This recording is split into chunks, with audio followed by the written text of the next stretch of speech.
So I'm going to move a little bit into, and I'm going to just pick on a couple of our more cost-effective axes and different grinds and things maybe to look for, you know, if you're purchasing an axe, that type of thing. So in this case, I'm going to use a couple of hatchets.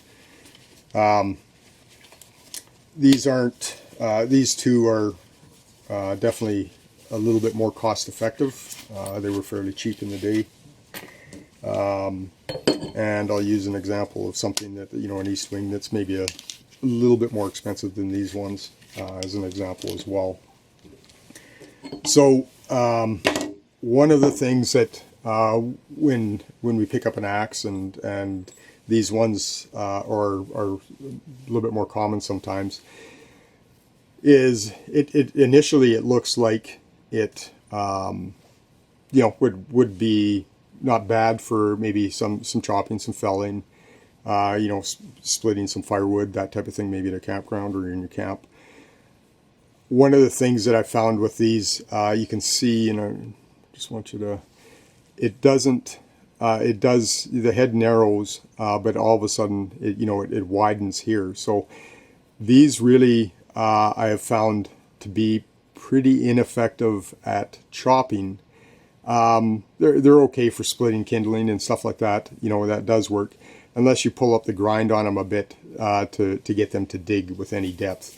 And this is a short handle, so it's, you know, it's limited on the you know, the head and the speed that it's going to wield because of the handle length. So one of the things, and to do a comparison, this was you know, an older cheaper axe as well.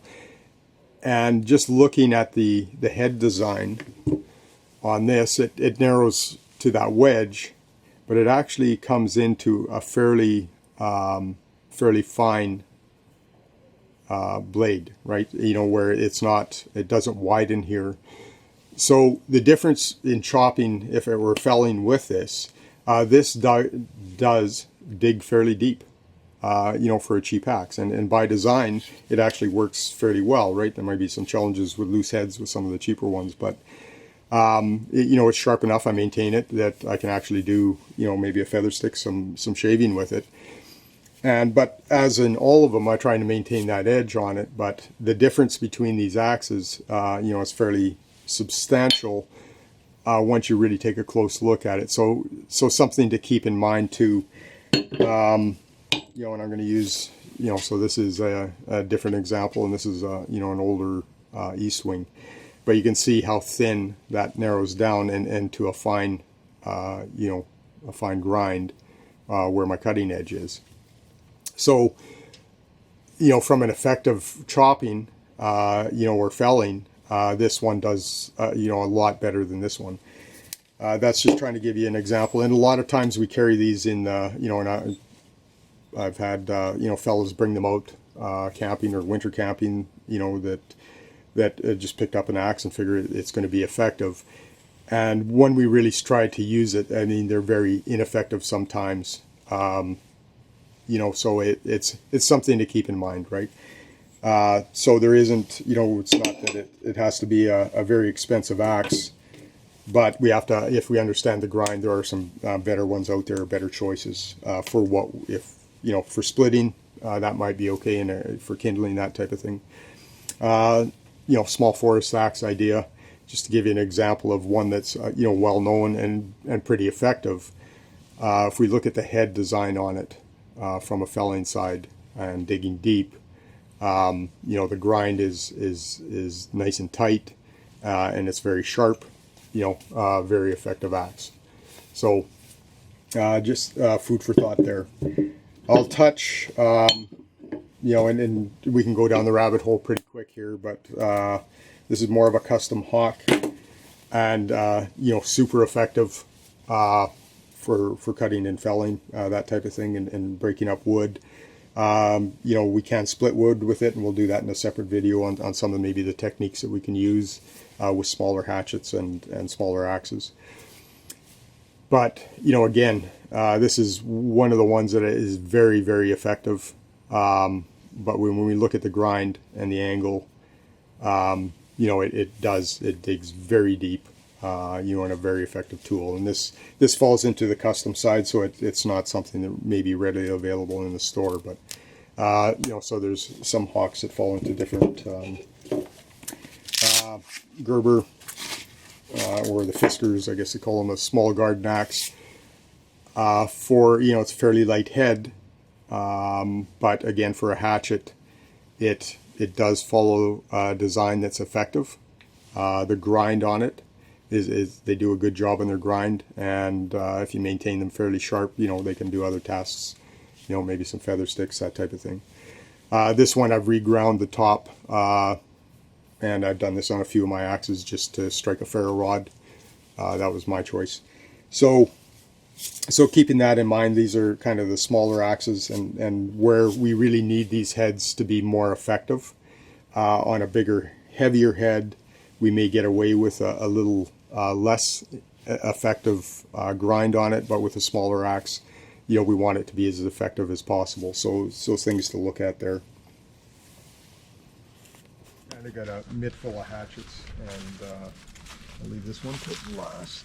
But so we're going to do just kind of a depth of cut into a log here that we have, and we're just going to see how effective the different head styles and designs are. So we'll start with this is the Schrade, and make a couple of cuts. So just watch your hand there. So it's not digging super deep. We'll do the east wing. Definitely a little deeper. Obviously the same spot. We'll try down here. Definitely a little bit deeper, but a little narrower head. So I'll do the Gerber next, or the Fiskars garden axe, and that digs definitely deep. So that head design works really well, but also width of the head plays into that. And this is the Mastercraft cheapy one, so it's got a bit of a bevel challenge here.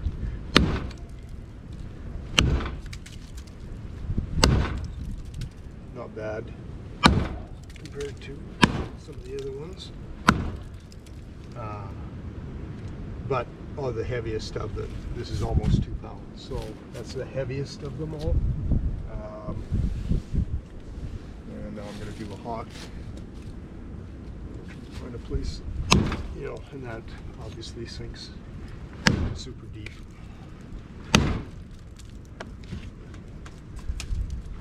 Which definitely gives it a good cutting ability. So kind of an idea there on some of the different head designs, and we'll kind of go through where they may or may not, kind of where the advantage really comes from, right? So that's super deep. Do this one again.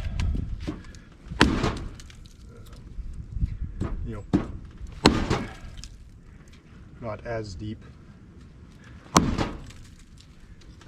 And definitely more of a, not as thin of a angle. We'll touch the Gerber again, and deep, fairly deep. East wing,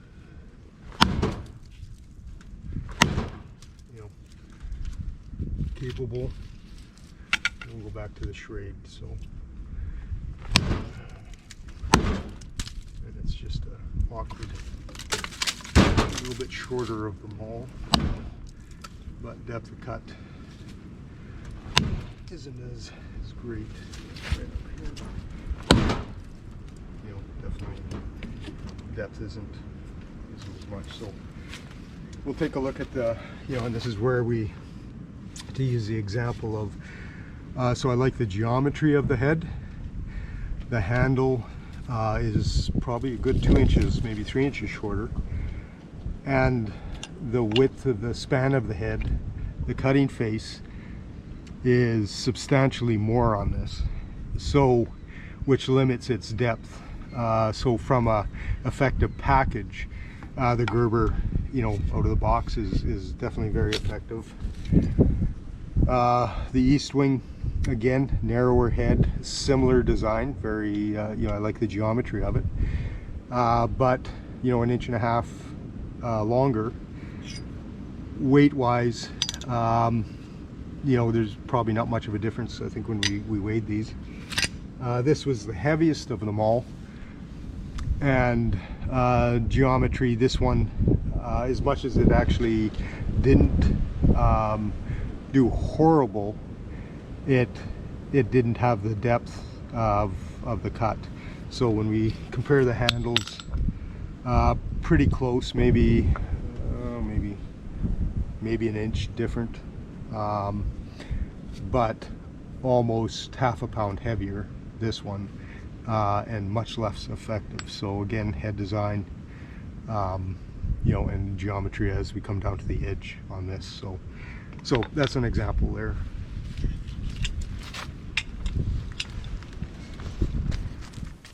Okay, so we just went and did a quick chopping, or just trying to depth a cut with these axes. So we took this is a Mastercraft, fairly cheap axe, the Schrade, Custom Hawk, the East Wing, and the Gerber, and we chopped into the wood. So from a weight side, this is the heavy axe. It did go in and chunk some stuff out. If I was to go first, second, third, from an effectiveness, Custom Hawk, obviously that's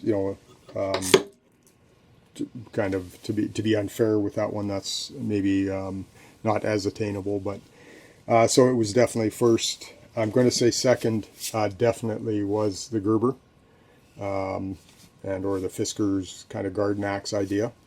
Definitely dug very deep. After that, maybe the East Wing, this one, and then the Schrade was probably on the last of it. So the poorest performance from chopping. So what's the effect of it? This weight-wise, this is probably the lightest axe or hatchet out of them all. This one, this being the heaviest, this one and this one are probably pretty close in weight. The difference is where we got performance side, as you can see, is what we were talking about. I love the geometry of this. So theoretically it should cut fairly deep. The length of the handle, just losing that few inches, definitely makes a difference. But even I think more so on this one, and this is the example of the difference in it, is the amount of real estate that we're trying to push into that wood with a smaller handle and axe. This made it much more ineffective, I think, than the other one. So having, if that was narrowed down a bit, if you had an extra 1.5 inches on here, this would probably be a pretty effective design. But as it stands now, it was performed probably the worst on the chopping.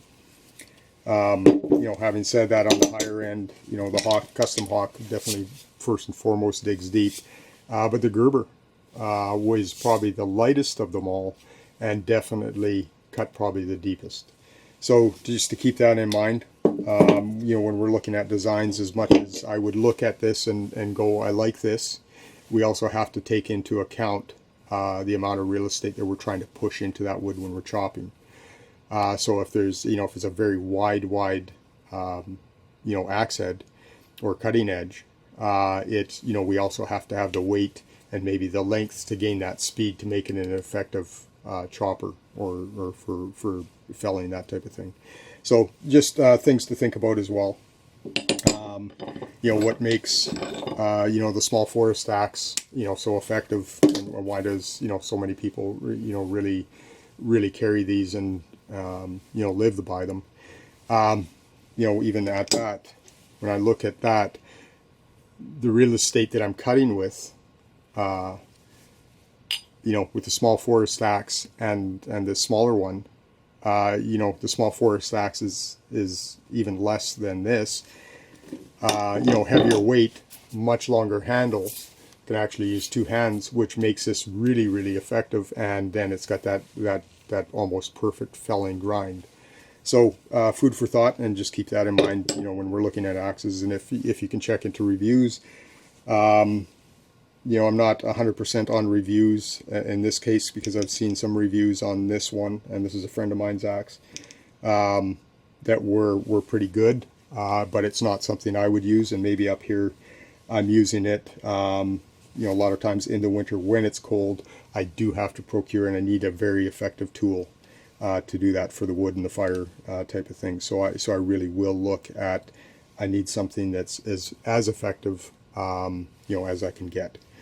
So for maybe small kindling tasks and stuff like that, but honestly, you know, there's other choices here that I would probably make first. So food for thought. Okay, so I'm just going to go through some different options really quick, and these are more backcountry axes and hatchets, that type of thing that you know, that we might look at. You know, we did some testing with some of these, but these, my personal preferences from a high performance axes, these are ones that I do use regularly, but they're also into a pretty high price point when it comes to you know, availability, and not everybody gets to or may make that choice. So the other one is they come very small, different configurations, and this is, you know, Gerber and Fiskars, I guess.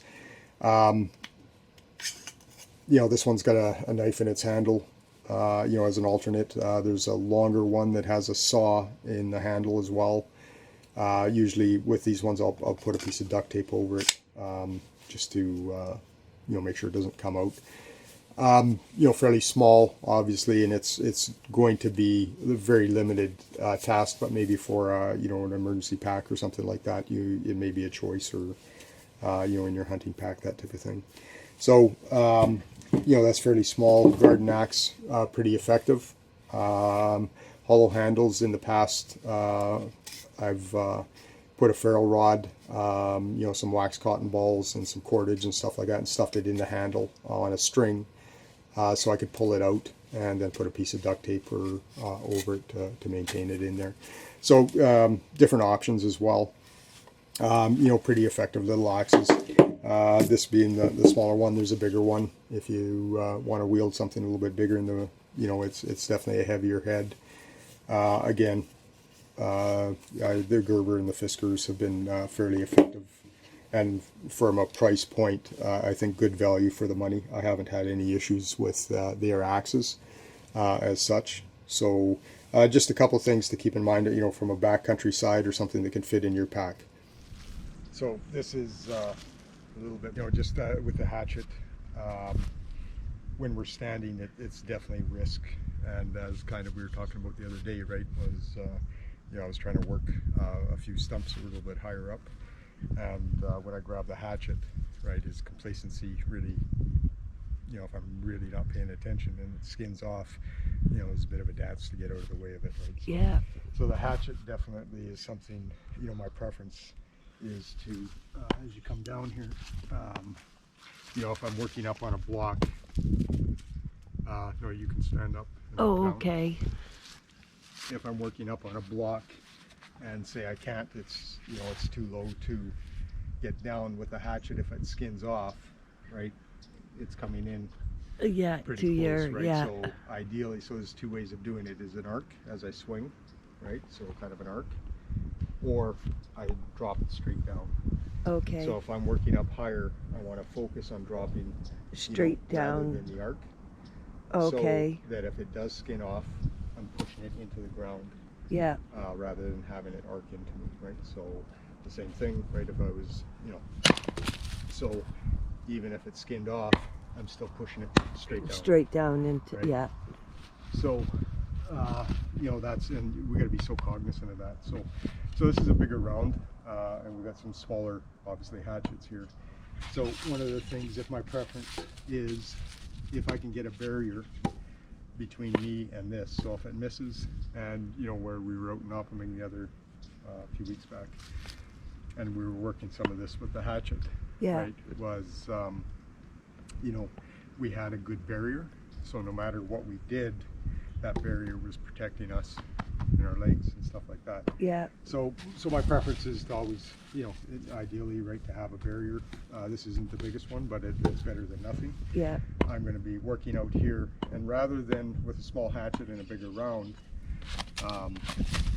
you know, this is harder maple, rather than trying to work it through the center, right, it's probably a little bit more work. We're going to probably try and work the edges a bit.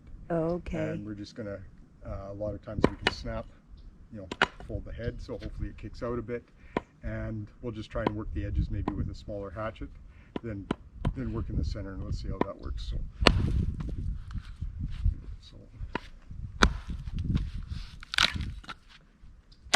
Okay. And then we'll just start moving it around a bit. Let's see if we can get in there.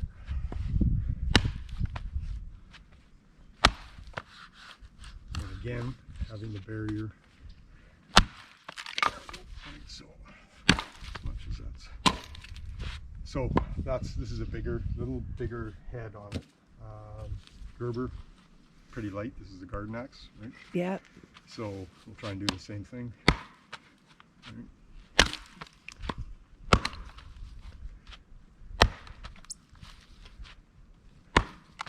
And making sure that if that misses, you know, It's gonna go. I want to push it to the ground. Yeah. Well, as we've seen, it did do a couple skims too. Right? For sure. Yeah. Yeah. Take a big of a chunk, maybe.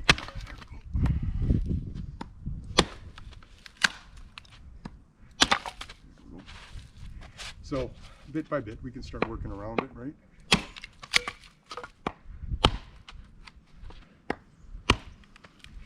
Probably more effective than trying to go through the middle too with a hatchet, with right? something this small, right? Yeah. So, and the other thing is, it's just, you know, the chances, especially myself as well, right, is I use these tools a lot every day. I'm out playing or cutting wood. Yeah. But when I don't play with them a lot, my accuracy just wanes, right? So, Oh, yeah. So it's just, you know, I'm going to miss, right? Yeah. It's just when, right? And so I just got to make sure my barrier's set properly. Yeah. So, so this one's, you know, that idea. I'm just going to take a close-up of the barrier there, just so Yeah, just so you you can can see. see it. Yeah. Yeah. So that's set if we right can. behind the, a few inches away from the log. So Yeah, I want to make sure that on my swings, yeah, that it's going to hit that. right, Yeah. rather than coming in here. So, Yeah. different axes, right? Cheaper axe. And we get a bit of a knot there. So that works. As we were talking about before, different grinds. You know, this is more of the custom hawk, so very effective at felling. But right It into a gets knot. the big knot. Right, it gets a big knot, yeah. So usually I'll work around the knots, and if I want to take a knot, I'll try and, rather than going across the knot, Okay, go I'll try and with split it. the knot. Yeah. Right, but in this case, I'm just going to keep working this a bit, maybe. Let's see.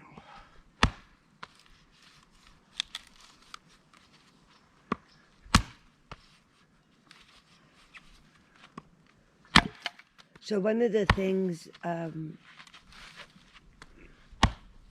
because that one is such a thin head on it, right? Yeah. So it's not going to pop and split as well, but it digs super deep, right? Yeah. So, you know, can I make it work? Yeah, absolutely. It's going to take a little bit more work to do this. Yeah, it will. Yeah. Yeah. You know, a little heavier Gerber, right? So this is a little bit bigger of a head. And it's starting to push it away. Right? It's actually pretty sticky. There, so a little bit more weight helps. Yeah. Right, so we keep working around it, right, and break it up. You know, when it comes to the same thing with kindling, right? To break it up rather than trying to do it this way. You've got to be careful, you know, if I put it here and hit it here, it's going to come. So you're going to be cognizant. Yeah. If I'm going to do something like this, I want to make sure that it stays down there. when I'm splitting this way, trying to split in the center is got to take the stress of all the grains. Yeah. Whereas if I move to the end, once this pops, it'll help pull this away, right? So, so it comes apart pretty quick. Do it that way. Right? Yeah. Fairly effective. If I'm going to work and split something like this, standing up, rather than having my hand anywhere near it, right? So try to do this. Probably isn't the best idea, right? So maybe I'll put a stick on it. Oh yeah. So don't, to hold it. So right, don't yeah. hit the stick, right? And a little bit safer. Yeah. And the barrier's there, right? So think of stuff like that. What does it take to use the stick? If my hand is getting close to it, and even with a working knife, a lot of guys will set it like that, right? Oh, okay. That, take your time, put it on top. You can set it with a smack of the With baton. a little but also, yeah. I'll use my baton to hold it and set my knife, and then baton. Right. So think of things like that. It just same thing. Cognizance. It's so easy, and I've done it too. Right? So I'm just going to give it a bit of a tap, and it bounces off. And there's a lot of examples of that where you get cut there, yeah. Yeah, so what, take the time, use a branch, right? Much safer. Yeah. Barriers a great idea if we can, right? Just think about things. So the hatchets did a little bit more on some of the heads, the weight, designs of the heads. And these are some pretty good examples where very effective cutting for the hawk. Yeah. This one I got to pull the grind in, so it's not the best felling, but it's it's doable. But works not bad at splitting, and the same with these work really good for both. Yeah. So think about that, but length of the handle, and it's the hatchets can be much more dangerous, especially when we're standing, because it's so easy when we get complacent, right? So, yeah. Awesome. Garden hatchet.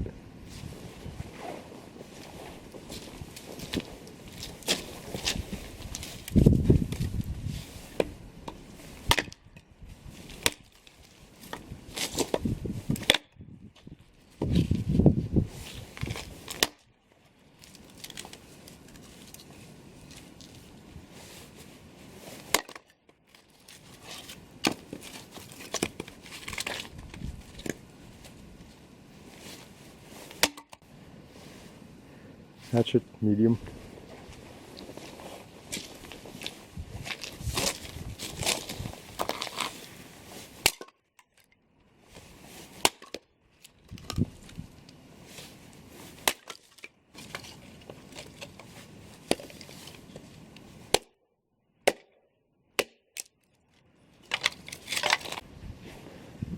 Custom hawk, medium.